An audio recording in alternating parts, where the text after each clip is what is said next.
Burying Emmett Till was just the start of the story now attached to his legacy. From what happened in the store, to his abduction, to the picture that changed the world forever, this story is far from over. Tonight, we take an in-depth look at the trial through a Hoosier's eyes, who says this moment changed him forever. September 1st, 1955. Within days of Emmett Till's viewing and funeral, Mississippi Governor Hugh White ordered officials to prosecute J.W. Milam and Roy Bryant. First thing I realized later, history was being made. Those guys were so highly insulted when they came to arrest them. So what you mean? They cursed, said this is a way of life we protect. We were protecting our women. September 6th, 1955. A grand jury indicts Milam and Bryant for kidnapping and murdering 14-year-old Emmett Till. September 19th, 1955. The trial begins.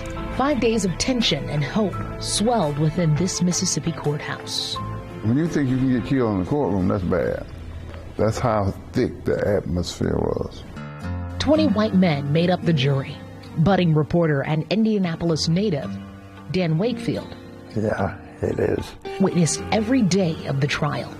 And I knew this is part of history, and I want to be there. I think it's hard for people to imagine what your experience was like. The courthouse was packed. It was 100 degrees a lot of the time. It was just a morass of people and bodies. And the American Legion was selling lawn chairs you could sit on outside, and you people were selling lemonade, and it was like a circus. Dr. T.R.M. Howard, alongside surprise witnesses and a slew of NAACP heavy hitters, were in Mamie Till's corner. Mamie makes her way down there for the trial. Yes, she's very fearful. I told her she had a nervous breakdown when she came back home. She was born down there. She knew the South. She knew what could happen. She knew she had no protection. And she stayed on the Black Men's Plantation, Dr. Howard. And of course, he had to get out of there himself. September 20th, 1955. Judge Curtis Wango recesses the court to allow more witnesses to be found. Wakefield got a tip that potential surprise witnesses were being held in another town, so he asked a few deputies for help. And the deputies said, oh yeah, we'll take you there. And then we got about 5 miles out of Sumner, and they stopped the car and said, this is where you get off, boy. And so I walked back into town. The other reporter said, you're lucky they just let you walk back. As the hunt for witnesses continued, it marked the first time in Mississippi history that local law enforcement, local NAACP leaders, and black and white reporters teamed up to locate sharecroppers who saw Milam's truck and overheard Emmett being beaten. Willie Reed, the young man, he's 18, he's fearful, had a right to be. He heard the beating, they hitting him. He said he heard the licks and Emmett screaming, They found him in the field. You know, the two murders, J.W. Milam and Roy Bryant. And Milam was the main guy. He was the bald-headed, big guy. They were both sitting there. Sometimes they were even smoking cigars. And just like they knew they were going to go free. There was a recess in the trial. J.W. Milam was up there stretching or something, and it was one of these 100-degree days, and he said, Kempton says, hot enough for you, J.W.? Milam said, hot enough to make a man feel mean. And it was sort of like, yeah, that's who I am. Everybody understood there was a kidnapping that happened. No one was saying that there wasn't a kidnapping that happened, correct? Right. Everybody knew that. Identifying them. You have to identify them in court. September 21st, 1955. Moses Wright, Emmett Till's great uncle, who he went to stay with, does the unthinkable. Moses Wright was a key witness to say that's what happened. And the white people were saying to us, oh, Good old Mose, he's a good old boy. He works out in the cotton fields. He's not going to testify. He's not going to get up there and risk his life.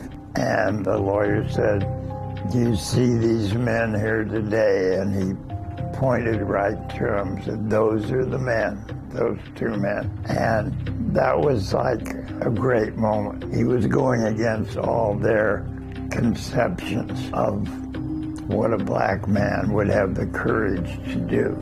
You know, the case against them was concrete. You wouldn't have needed any more evidence. The defense lawyers, the one who summed up, and I'll never forget this, he said to the jury, I'm confident that every Anglo-Saxon man on this jury will set these men free. No matter that you murdered this boy and tied a 50-pound cotton gin fan around his neck after torturing him and threw him in the Tallahatchie River, he said, you know, you'll be upholding the honor of the South.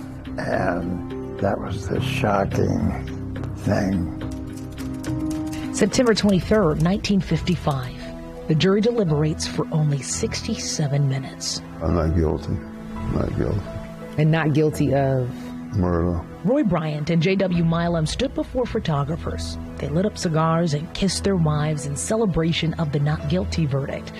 A haunting ending to what Wakefield calls his most powerful beginning to an article.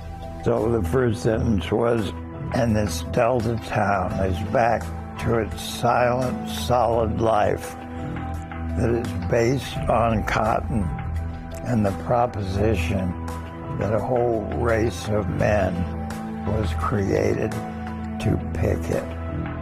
And I felt like that summed up this bizarre kind of world, a world that until this, people in the North, white people, didn't know anything about.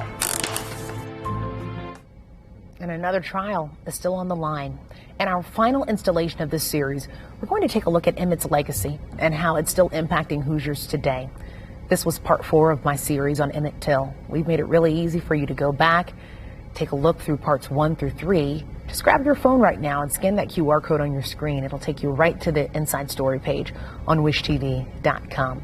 You know, this series has given a lot of people a lot of things to think about. I've gotten a lot of messages from you all kind of after every night, and many people just saying it's so miraculous to hear from people who were in the room, and to know that we had someone like Mr. Wakefield in our own community. I mean, Short Ridge alum, you know, fantastic writer, and he even said it was just a whole different world. You said off camera to us that he hasn't been back much. No, he didn't go back at all until this week, and we'll be able to share that with you a little bit later. But I mean, even he said he's constantly learning new things, and he just sat in that courtroom and was like, in any other place in America, this would have been different. Right, no brainer, right? But not there. A lot of work went into this piece.